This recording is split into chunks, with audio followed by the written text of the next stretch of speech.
તો રથયાત્રાના રંગ અમે આપને બતાવી રહ્યા છે। અલગ અલગ જય રણછોડ માખણચોરના નારા લાગી રહ્યા છે અને ટૂંક સમયમાં સરસપુરમાં પહોંચશે રથ। પરંતુ અમી છાટણા જે છે તેની શરૂઆત થઈ ગઈ છે। સરસપુરથી આ જાણકારી મળી રહી છે કે જ્યાં આગળ ટૂંક સમયમાં રથ પહોંચવાના છે તે પહેલા જ જે અત્યાર સુધીની પ્રથા રહી છે તે પ્રમાણેની પ્રથા કુદરત પણ અનુસરણ કરતી હોય તેવું લાગી રહ્યું છે, કારણ કે રથ પહોંચે તે પહેલા જ અમી છાટણા શરૂ થઈ ગયા છે। આમ તો મામાને ત્યાં પહોંચતા પહેલા લોકો જે છે તે ખુશખુશાલ જોવા મળી રહ્યા છે, કારણ કે ભગવાન તેમની સાથે આ ચર્યામાં આગળ વધી રહ્યા છે અને મામાના ઘરે પહોંચી લાડ લડાડવામાં આવશે તેમને।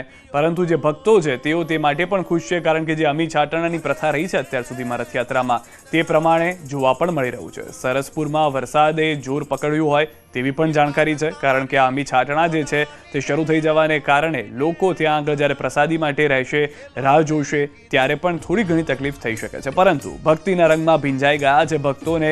ભક્તિના રંગમાં ભક્તો ભીંજાતા જ્યારે રથયાત્રા હોય છે ત્યારે અટવાતા પણ નથી।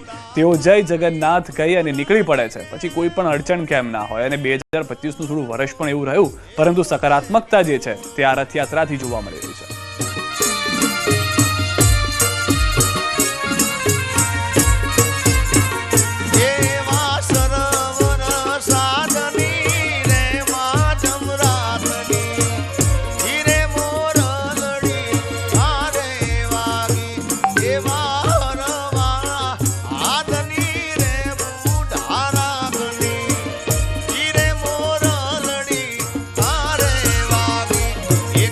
તારી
पर्यतारम विस्तारम नालई संहारम प्यासी अपारम नंद कुमारम निरख्यारी कहे राधे प्यारी मैं बलिहारी गोकुड़ियाओ गिरधारी रे जीरे गोकुड़ियाओ गिरधारी रे તમે गोकुड़ियाओ गिरधारी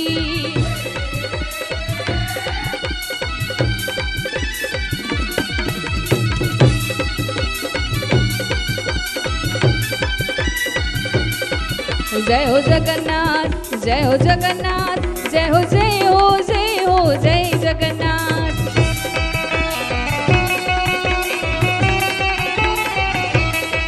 जय हो जगन्नाथ जय हो जगन्नाथ जय हो जय हो जय हो जय जगन्नाथ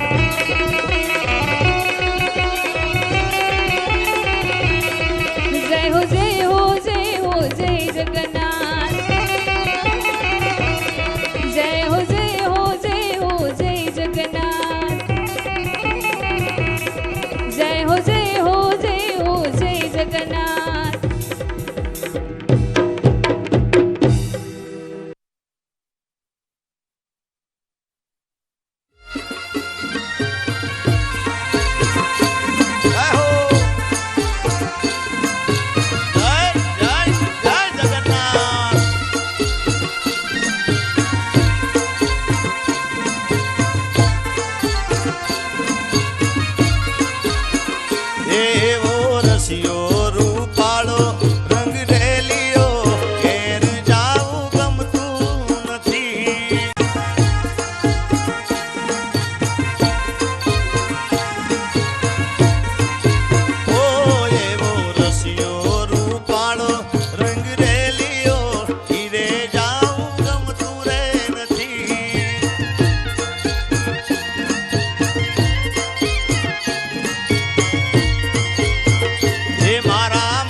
તો હાલમાં એક મહત્વના સમાચાર એ પણ જણાવી દઈએ, રથયાત્રા વચ્ચે વરસાદી માહોલ જે છે તે જોવા મળી રહ્યો છે. સરસપુરના દ્રશ્યો કે જ્યાં આગળ અમી છાંટણા થઈ રહ્યા છે, વરસાદ જે છે તે શરૂ થઈ ગયો છે.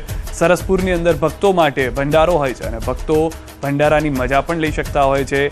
લુહારની શેરીમાં વરસાદના દ્રશ્યો જે છે તે અમે આપને બતાવી રહ્યા છીએ. હાલમાં અલગ અલગ વિસ્તારની અંદર અમદાવાદમાં રથયાત્રાના રૂટ પર વરસાદ જોવા મળી રહ્યો છે અને રથયાત્રા વચ્ચે આ વરસાદી માહોલ જે છે તે જોવા મળ્યો છે. સરસપુરની અંદર મોટી સંખ્યામાં ભક્તો રાહ જોઈ રહ્યા છે કે ભગવાન જગન્નાથ મોસાળમાં ક્યારે આવશે, મોસાળમાં આવી તે દર્શન ક્યારે આપશે. અને એ દરમિયાન આ વરસાદના જે સમાચાર છે તે પણ મળી રહ્યા છે. અમદાવાદ શહેરના વિવિધ વિસ્તારોમાં તો વરસાદ થઈ રહ્યો છે, પરંતુ જ્યારે રથયાત્રાનો આ રૂટ છે તેમાં પણ અનેક વિસ્તારોમાં વરસાદના સમાચાર જે છે મળી રહ્યા છે. ખાસ કરીને સરસપુરમાં હવે ટૂંક સમયમાં જ ભગવાન પધારવાના છે. બહેન અને ભાઈ સાથે જ્યારે તેઓ રથયાત્રા પર નગરચર્યા પર નીકળ્યા છે, ટૂંક સમયમાં મામાને ત્યાં આવશે અને મોસાળની અંદરની તૈયારીઓ જે છે તે પૂરજોશમાં ચાલી રહી છે. આ દ્રશ્યોમાં પણ આપ જોઈ રહ્યા છો, મોસાળની અંદર જે ભંડારો છે, જે લોકોને પ્રસાદ આપવાનો છે, તેની તૈયારીઓ શરૂ કરી દેવામાં આવી છે. લોકોને પ્રસાદ આપવાની શરૂઆત થઈ ચૂકી છે.